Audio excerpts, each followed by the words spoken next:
안녕하세요. 일하는 대한민국 김경화입니다. 흔히 기부라고 하면 많은 재산이나 좋은 물건을 나누는 것으로 생각하기 쉬운데요.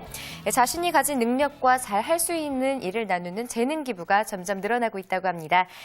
과학을 전공한 교수는 시골 마을에서 무료 강연을 하고 세계적인 피아니스트나 화가는 저소득층 어린이들에게 그림과 피아노를 무료로 가르치면서 자신의 재능을 기부하는 것인데요. 겨울로 접어들면서 점점 추워지고 있는 이 날씨, 따뜻한 가슴으로 나눔도 실천하고 자신이 잘하는 일 그리고 하고 싶은 일에 대한 자부심도 가질 수 있다면 더 좋겠죠. 자, 잠시 후 태세의 모든 것에서는 환율 효과에 관련된 문제를 통해서 이 다양한 변동 요인에 대해 알아보겠습니다. 자, 11월 2일 화요일 일하는 대한민국 오늘 순서 시작하겠습니다.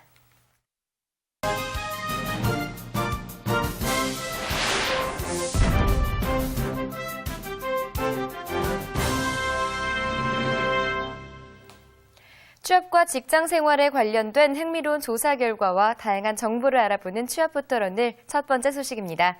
인사 담당자 10명 중 8명은 서류 전형에서 기대했지만 이 면접에서 실망스러웠던 지원자가 있는 것으로 나타났습니다. 기대한 부분으로는 업무 관련 경험이 61.8%로 가장 많았고 직무 지식, 회사에 대한 관심이 뒤를 이었는데요. 한편 실망한 이유로는 관련 지식 과장이 1위, 2위는 면접 태도가 좋지 않아서, 3위는 질문에 제대로 답변하지 못해서라고 답했습니다. 이렇게 서류 전형에서 기대했던 부분에 실망한 경험이 있는 인사 담당자들은 이후 채용에서 지원서에 대한 신뢰도가 하락한다고 합니다. 매출액 상위 1000대 기업의 올해 평균 연봉 인상률은 4.7%인 것으로 집계됐습니다. 미국발 금융위기가 고조됐던 지난 2009년에는 연봉 인상률이 마이너스였던 것에 비해 다소 호전된 것이라고 볼 수 있는데요. 또 연봉이 가장 많이 오른 경력 연차는 지난해 대비 314만 원이 오른 업무 경력 10년차 직장인들인 것으로 파악됐습니다. 네, 금융위기로 인해서 연봉을 삭감했거나 동결한 기업들이 많아지면서 이 직원들의 희생도 불가피했었는데요.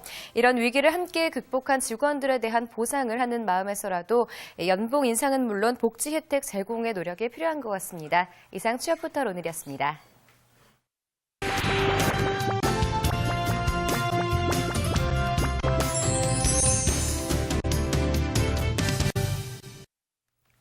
고용시장 동향과 최근 이슈화되고 있는 정책들을 심도 있게 분석해보는 고용정책 포커스 시간입니다. 도움 말씀에 K입법연구소 박찬현 수석연구원 자리하셨습니다. 안녕하세요. 안녕하세요. 네, 어제 여성가족부 청소년 정책 분석센터에서 청소년 아르바이트 실태 분석 결과 보고서를 발표했는데요. 국회 국정감사에서도 청소년 고용 문제에 대해서 지적하기도 했었죠. 어떤 문제들이 있는 건가요? 네, 먼저 국회에서 제기되었던 문제를 살펴보면요. 요즘은 이제 걸그룹, 아이돌 그룹이라고 하는데요. 대세라고도 합니다. 네. 어쨌든 다수 아이돌 그룹 멤버 중에서 청소년들이 상당수 포함되어 있습니다.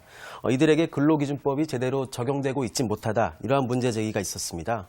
여기에 대해서 고용노동부 같은 경우는 이들 그 아이돌 그룹 멤버 같은 경우는 근로기준법에서 규정하는 근로자가 아니기 때문에 법률적인 문제는 없다라고 밝히고 있었습니다. 다만 이제 내부적으로 살펴보면 이들 또한 보호받을 수 있는 조치가 필요하다. 네. 따라서 향후에 제도적인 보완에 나서기로 했다 이렇게 밝히고 있고요.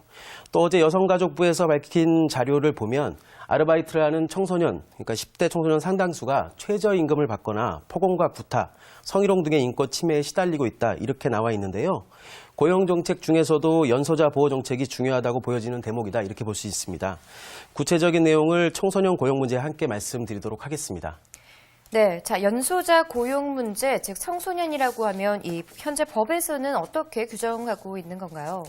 네, 현재 청소년 근로자, 연소자 근로자에 대해서 따로 규정하고 있는 법률은 없습니다. 네. 다만 이제 근로기준법 상에 연소 근로자에 대해서 규정하고 있는데요.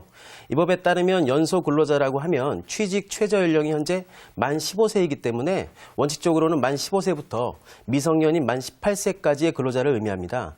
다만 이제 고용노동부에서 취직 인허증을 발급받은 경우